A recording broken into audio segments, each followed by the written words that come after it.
తద్వారా ఈ చట్టసభలో తమరి ఆధ్వర్యంలో మరి వాళ్ళ తీర్మానం చేసి ఇవాళ రాష్ట్రపతి ఆమోదం కొరకు పంపించి అక్కడ గట్టి ప్రయత్నం చేసి అక్కడ ఉన్న ప్రభుత్వం ఒప్పించి అనేక మార్యాలు మరి ప్రయత్నం చేసి చిత్తశుద్ధి ముందుకెళ్తున్నటువంటి ప్రభుత్వం ఈనాటి ఈ ప్రభుత్వం అని చెప్పి ఇవాళ ఈ సందర్భంగా తమ ద్వారా తెలియజేసుకున్నాను అధ్యక్ష మనందరికీ మన పిల్లల భవిష్యత్తు ముఖ్యం అధ్యక్ష.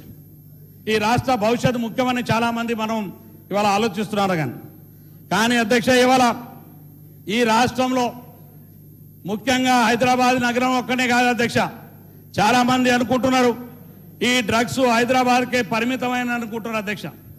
ఇవి మామూలు మున్సిపాలిటీ పట్టణాలు కూడా ఇవాళ ఈ మున్సిపాలిటీలకు ఈ డ్రగ్స్ మళ్ళీ ఇవాళ ముందుకు వెళ్ళేటువంటి పరిస్థితి వచ్చింది అధ్యక్ష.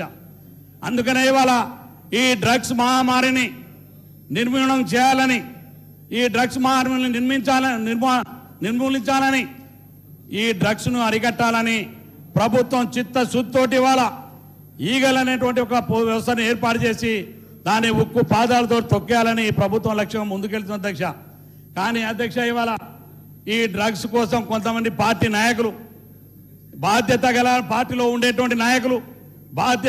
పార్టీలో ఉండేటువంటి నాయకులు డ్రగ్స్లలో ఇవాళ కేసులో విరిగించి మరి ఇవాళ ఏం సంకేతం ఇస్తున్నారు అధ్యక్ష ఈ తెలంగాణ రాష్ట్ర ప్రజానికానికి వాళ్ళ పార్టీ నాయకులు ఆలోచన చేయాలని చెప్పి ఈ సందర్భంగా తమ ద్వారా తెలియజేస్తున్నాను అధ్యక్ష.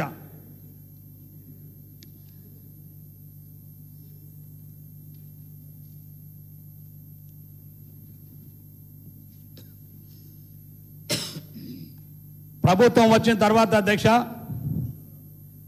కాంగ్రెస్ పార్టీ ప్రభుత్వం ఏర్పడ్డ తర్వాత గౌరవ ముఖ్యమంత్రి గారి నాయకత్వంలో తెలంగాణ రాష్ట్రంలో నిరుద్యోగ యువకులకు పెద్ద ఆశ కలిగింది అధ్యక్ష. ఆ ఆశలను నెరవేర్చడంలో భాగంగానే మరి తెలంగాణ టీజీపీఎస్సీ ద్వారా అధ్యక్ష ఇప్పటికే ఈ రాష్ట్రంలో 67,000 ఉద్యోగ అవకాశాలు ఇచ్చినటువంటి తెలంగాణ పబ్లిక్ కమిషన్ ద్వారా ఇవాళ ఉద్యోగ నియామకాన్ని చేపట్టినటువంటి 2 సంవత్సరాల్లో మొట్టమొదటి ప్రభుత్వం ఇవాళ ఈ ప్రభుత్వం అని చెప్పి ఈ సందర్భంగా తెలియజేస్తున్నారు అధ్యక్ష. అందుకనే అధ్యక్ష